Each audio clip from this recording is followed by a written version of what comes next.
दोस्तों आज से लगभग 100 से भी ज्यादा साल हो चुके हैं जब दो महान ब्रदर्स ने एरोप्लेन को बनाया था। हमारे ट्रांसपोर्टेशन मोड में एक रिवॉल्यूशन आया था जो कि हम बैलगाड़ी वाले स्पीड व्हीकल को छोड़कर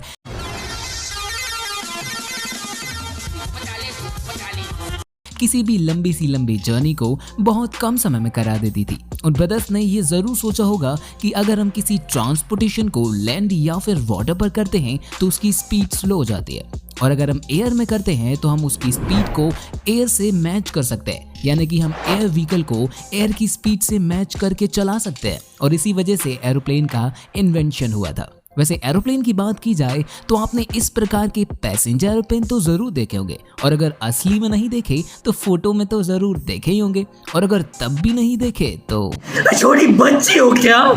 जी हाँ दोस्तों, इस वीडियो में हम बात करने वाले हैं कुछ ऐसे अजीबोगरीब अटपटे से दिखने वाले एरोप्लेन के बारे में जिसको देखने के बाद आपको इस वीडियो पर और अपनी आंखों पर विश्वास नहीं होगा। लेकिन हम बता दें हमारी वीडियो बिल्कुल सही है। तो चलिए वीडियो को स्टार्ट करते हैं, लेकिन उससे पहले अगर अभी तक आपने हमारे चैनल को सब्सक्राइब नहीं किया, क्या कर रहे हैं यार, तू मजाक है क्या? तो चैनल को सब्सक्राइब जरूर कर लीजिएगा। Number 6, super Guppy. वैसे इसका नाम सुनने के बाद आप ये जरूर सोच रहे होंगे ये कोई एरोप्लेन का नाम है या किसी कुत्ते का नाम है। नहीं। वैसे इसको देखने के बाद आप ये समझ ही जाएंगे कि इसका नाम ऐसा क्यों रखा गया है। दोस्तों मैं शर्त लगाकर बोल सकता हूँ कि ऐसा एरोप्लेन आपने अपनी जिंदगी में कभी नहीं देखा होगा, और देखा भी कैसे होगा क्योंकि ये कोई पैसेंजर एरोप्लेन नहीं है, बल्कि ये एरोप्लेन हर इंस्टीट्यूशन द्वारा सिर्फ नासा को ही दिया गया है। यानी कि ये एरोप्लेन सिर्फ नासा ही यूज कर सकता है। ये अपने बड़े बड़े एरो पार्ट्स और कार्गो को इम्पोर्ट और एक्सपोर्ट करने के लिए यूज करता है, क्योंकि ये एरोप्लेन बलून लाइक स्ट्रक्चर से इंस्पायर्ड होकर ही बनाया गया है, जिसमें किसी भी बड़े से बड़े एरो पार्ट्स को रखने की काफी जगह होती है, जिसे 1965 में एरोस्पेस लाइन एंड एयरबस के द्वारा बनाया गया था। और इसकी करीब लंबाई 35 से लेकर 50 मीटर तक होती है, और इसका वजन 40 टन तक हो सकता है। वैसे इसे देखकर वाकई में ऐसा लगता है कि इसका नाम मॉन्स्टर गपी बिल्कुल सही रखा गया है। Number 5, Airbus beluga. दोस्तों बेलुगा एक शार्क की बहुत ही शांत प्रजाति है, लेकिन जब वो शिकार करने पर आती है तो बहुत शातिर तरीके से शिकार करती है, जिसका सर बड़ा होता है और मुंह छोटा। और उसी वेल से इंस्पायर्ड होकर इस एरोप्लेन को डिजाइन किया गया है। इवन इस एरोप्लेन को पूरा वेल की तरह ही बनाया गया है, जिसमें आप उसके मुंह को और सिर को साफ देख सकते हैं। इसे एयरबस सुपर ट्रांसपोर्टर के नाम से भी जाना जाता है। इसे एयरबस द्वारा ही बनाया गया है और इसके इस्तेमाल एयरबस ट्रांसपोर्ट इंटरनेशनल के लिए किया जाता है। दोस्तों मैं आपको बताऊं तो इसको बनाने की लागत 183 मिलियन यूरो थी, जबकि इसके इंजन, विंग्स, गियर तथा कुछ अन्य भाग एयरबस A300 जैसा ही है। इसकी लंबाई 56.15 मीटर है तथा विंग स्पैन की लंबाई 44.84 मीटर है।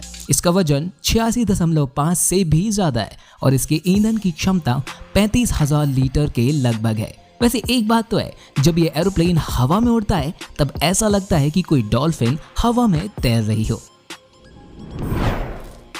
नंबर 4, स्टीपा कैपरोनी। दोस्तों ये बात तो है कि ये एरोप्लेन आज की हमारी इस लिस्ट का सबसे अजीबोगरीब एरोप्लेन होने वाला है, क्योंकि ये एरोप्लेन आज तक का सबसे क्यूटेस्ट एरोप्लेन माना गया है। और वैसे इसकी एक खास बात भी है कि ये एरोप्लेन आज तक कभी 100 किलोमीटर से ज्यादा उड़ ही नहीं पाया। चूतिया बनाया तुमको। वैसे स्टीपा कैपरोनी सिर्फ एक ट्रायल प्लेन था जिसे लुइगी स्टीपा ने 1932 में डिजाइन किया गया था। ये काफी अजीब सा दिखने वाला एरोप्लेन था जिसमें मुश्किल से 2 लोग ही बैठ पाते थे। तो देखकर ऐसा लगता था कि ये किसी बड़े खोखले सिलेंडर में विंग लगाकर उसे उड़ाने की कोशिश की जा रही है। वैसे दोस्तों इस एरोप्लेन को डिजाइन किया गया था एरोप्लेन को बढ़ावा देने के लिए, लेकिन इटैलिक आर्मी ने इस जेट को बनाने के लिए बिल्कुल तैयार नहीं थी, जबकि air ministry of engineering department में लुइगी स्टीपा इस एरोप्लेन को बेहतर बनाने के लिए कई सालों तक काम करते रहे। और कई सालों बाद इटैलिक मिनिस्ट्री ने कैपरोनी कंपनी के साथ प्रोटोटाइप डिजाइन करने का कॉन्ट्रैक्ट साइन किया, जिसमें 2 कॉकपिट, विंग्स, 120 हॉर्स पावर लिंगिप्सी इंजन था जो कि सिर्फ 130 किलोमीटर प्रति घंटे की रफ्तार से ही उड़ पाता था। Number 3, NASA Helios prototype. दोस्तों मुझे लगता है कि नासा वालों को ना सिर्फ अपने रॉकेट और एयरक्राफ्ट पर ही ध्यान देना चाहिए, क्योंकि मुझे नहीं लगता कि इस डिजाइन के साथ कोई एरोप्लेन उड़ भी सकता है, क्योंकि ऐसा एरोप्लेन तो हम स्कूल में कागज से बनाया करते थे। खैर नासा है, कुछ भी कर सकता है। इसको देखकर ऐसा लगता है कि कई सारे एरोप्लेन को एक स्टिक से जोड़ दिया गया है, जो देखने में काफी अजीब लगता है। दोस्तों ये क्रूलेस प्रोटोटाइप प्लेन नासा का एक सोलर प्रोजेक्ट था, जिसने 1999 में पहली बार उड़ान भरी थी। नासा चाहता था कि ये अपने इस प्लेन को 1 लाख फुट की ऊंचाई पर उड़ा सके, पर ऐसा कभी हो ही नहीं सका।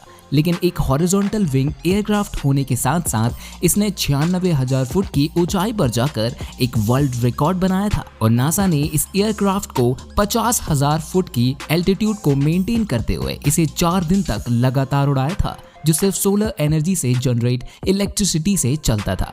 लेकिन कुछ समय बाद हवाईन आइलैंड ऑफ कुवैत में उड़ान भरने के दौरान इसमें कुछ स्ट्रक्चरल फेलियर आ गया और ये प्लेन सीधा जाकर पैसिफिक ओशन में क्रैश हो गया। नंबर 2, नॉर्थरोप रेसिड ब्लू।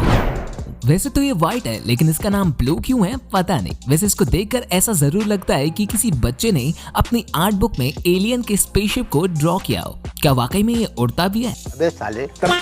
वैसे ये एरोप्लेन उन सभी एरोप्लेन से बहुत अलग है जिसे आपने आज तक देखा है, जिसे डिजाइन किया गया है बहुत ही बुरी तरह से। इसलिए कहते हैं अबे पढ़ाई लिखाई में ध्यान लगाओ, IAS बनो और देश को संभालो। दोस्तों ये बहुत ही टॉप सीक्रेट एयरक्राफ्ट था, जिसे करीब 1980s के दशक में बनाया गया था, जो एडवांस रेडार सिस्टम और स्टेल्थ टेक्नोलॉजी के लिए था। और इसका कर्व सरफेस काफी यूनिक था, जो कि उस समय तक स्टेल्थ टेक्नोलॉजी के लिए कभी भी यूज नहीं हुआ था। इस एयरक्राफ्ट में सबसे खास बात थी इसका सेंसर, जो किसी भी दूर एयरक्राफ्ट को सेंस कर लेता था। लेकिन उस समय इस एयरक्राफ्ट को कोई भी रेडार नोटिस नहीं कर पाता था। लेकिन 1985 के बाद इस एयरक्राफ्ट का इस्तेमाल ही नहीं किया गया और आज ये म्यूजियम में रखा है। Number 1, Airbus 390। मुझे पता है कि आप इस एयरक्राफ्ट का वेट कर रहे थे। वैसे आपके दोस्तों ने आपसे कभी क्वेश्चन पूछा होगा कि आपने कभी डबल डेकर एरोप्लेन देखा है, लेकिन आपका दोस्त आपका मजाक उड़ाकर चला जाता था। लेकिन अब आप उससे बड़े गर्व से बोल सकते हैं कि हमने टेक विज्ञान की वीडियो में ट्रिपल डेकर भी एरोप्लेन देखा है। जी हाँ दोस्तों, ये है दुनिया का सबसे ऊंचा एरोप्लेन, जो कि देखने में काफी अजीब सा लगता है। ऐसा लगता है कि ये किसी बिल्डिंग अपार्टमेंट को अपने ऊपर उड़ाकर ले जा रहा है। सबसे अच्छी बात यह है कि ये एक पैसेंजर एरोप्लेन है। वैसे ये देखने में भले ही बहुत भद्दा लगता हो, लेकिन अपने अंदर 1000 से भी ज्यादा लोगों को लेकर जा सकता है, जो कि एक राजधानी ट्रेन के पैसेंजर से भी ज्यादा है। आप सोच सकते हैं कि एरोप्लेन कितना बड़ा होगा। आप इसमें अपना पूरा घर शिफ्ट कर सकते हैं बिना किसी रोड ट्रिप या किसी ट्रक में लोड किए। दोस्तों इस एरोप्लेन में 6 रोल्स रॉयस पावरफुल इंजन लगे होते हैं, जो कि हांगकांग से केप टाउन और होनोलुलु से बर्लिन तक चलती है। तो दोस्तों आज के लिए रहा बस इतना ही। आपको इनमें से सबसे अजीब एरोप्लेन्स कौन से लगे हमें कमेंट में जरूर बताएगा। तो मिलते हैं एक ऐसी ही इंटरेस्टिंग सी वीडियो में, तब तक के लिए जय Hind, Vande Mataram and stay safe.